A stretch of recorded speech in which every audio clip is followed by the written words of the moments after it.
Excuse me for that, I just had to increase my voice control from a whisper to my normal voice.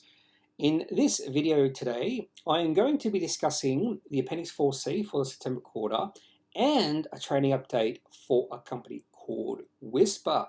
This is a company I've been following for the last few years, ever since they listed on the ASX. I've also held this company at times, but I did get to the point where I viewed the valuation of this company fairly favorable, and that's why I took a small position, and this was just before the trading update. And thankfully, this was a profit. Well, it wasn't a profit upgrade, it was a revenue upgrade. These are my favorite sort of announcements from a company. We did see the market react positively to it, but because there has been negative sentiment in regards to this company, ever since about February of this year, even though the market did react initially positive to this announcement, we have seen the share price pull back as shareholders who have bought in over the past 6 to 9 months have seen the opportunity to sell out of this company at a slightly higher price. So before we get into the Appendix 4C for the September quarter and the trading update, just a few facts in regards to Whispir. Whispir was founded in 2002 when two architects wanted a single communication platform on construction sites, and they've developed this platform, and it brings together messaging channels, SMS, email into one accessible space. So the best way to call or describe this business is it is a cloud-based communications platform. Even though they were founded in 2002, they listed on the ASX in June 2019. So it hasn't been around for that long as a publicly traded company.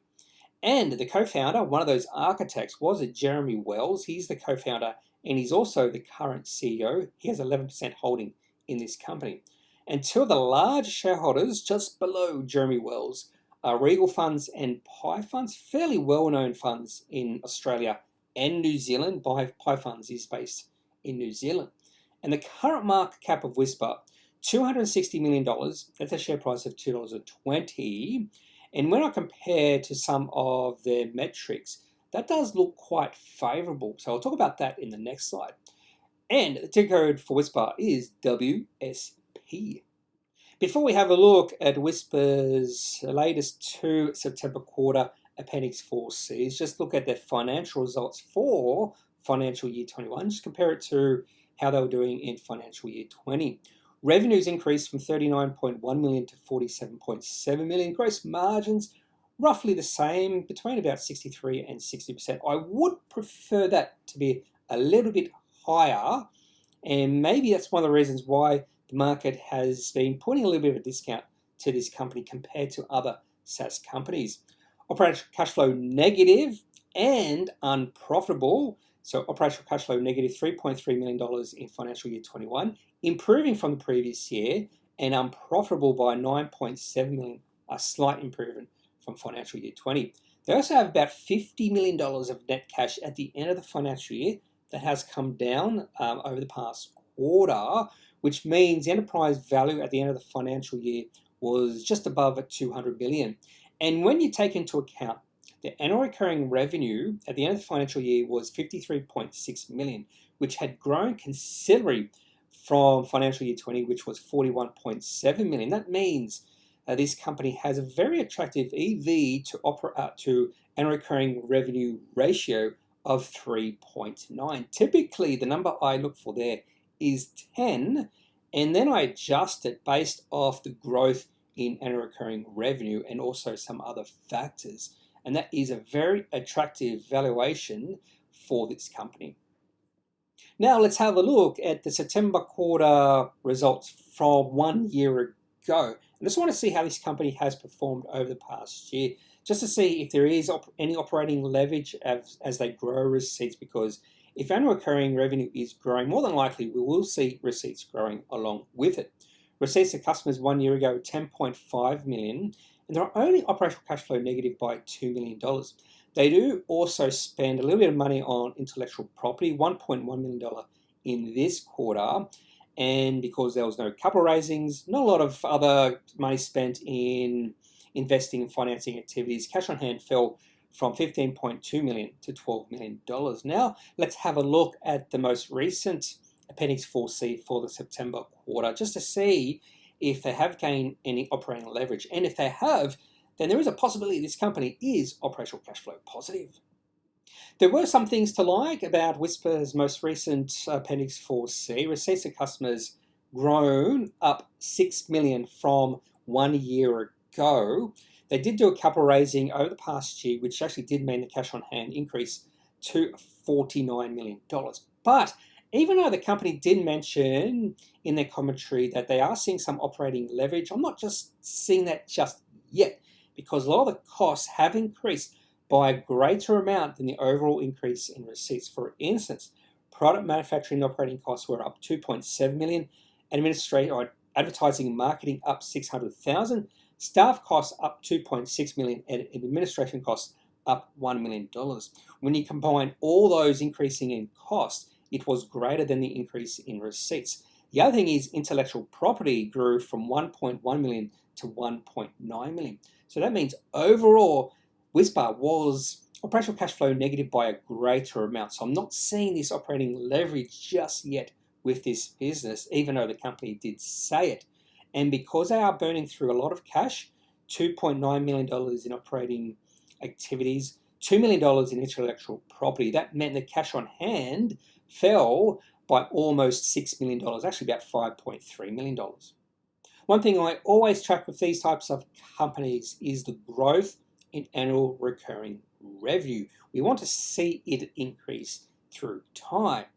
And for an example where a company has seen annual recurring revenue not increase through time, it's actually been decreasing over the past 12, I think maybe even 18 months. Have a look at Damstra and the share price performance over the last about 9 months. We've seen the share price of that company fall off a cliff.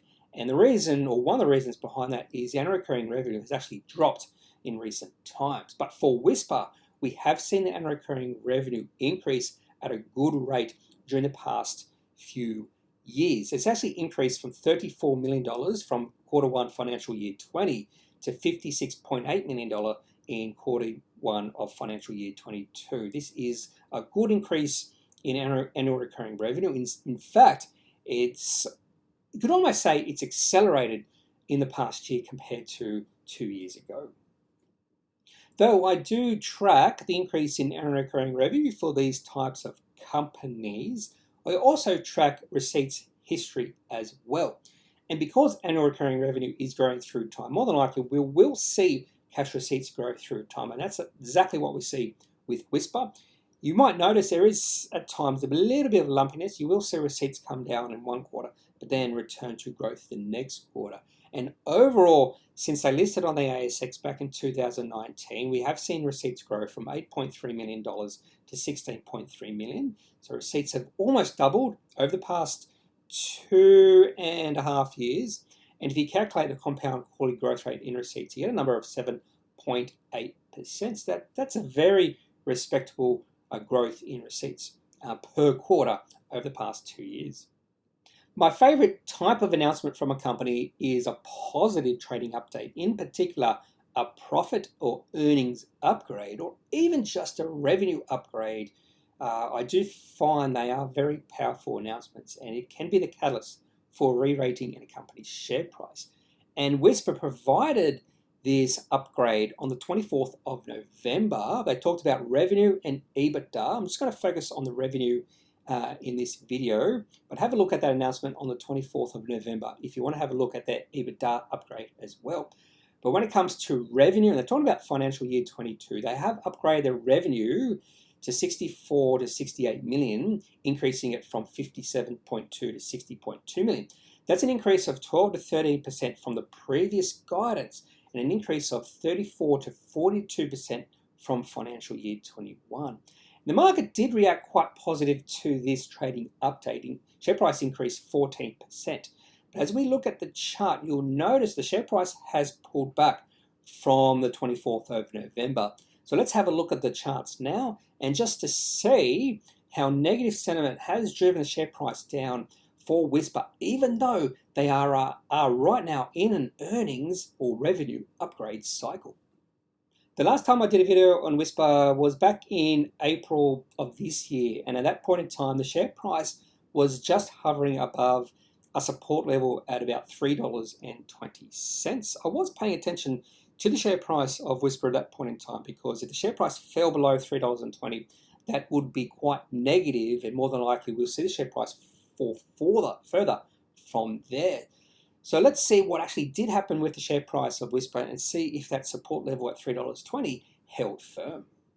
And unfortunately for Whispir's shareholders at that point in time, that support level at $3.20 did not hold firm. In fact, it fell through it quite easily in one trading day. In fact, in 2 trading days, the share price of Whispir fell from $3.20 to $2.40.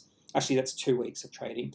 But then share price did rebound, tried to test that now resistance level at $3.20, but fell quite a bit short, and it actually only retraced back to $3. But the share price has been falling ever since then. But right now, it's hovering around about $2.15.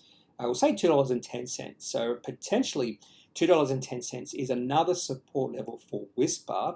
And we have seen the share price rally on 2 occasions because of positive news from the company. But every single time that the share price rallies, we do see a bit of selling coming in. And more than likely, those who are selling out are those shareholders who have bought in over the past 9 months at a much higher share price.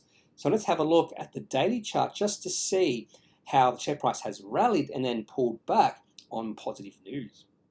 This is the daily chart for Whispir going back to around about February of this year. The share price reached a high of about $4.30. Yes, the share price has decreased by more than 50%, even though the company is in an upgrade cycle right now.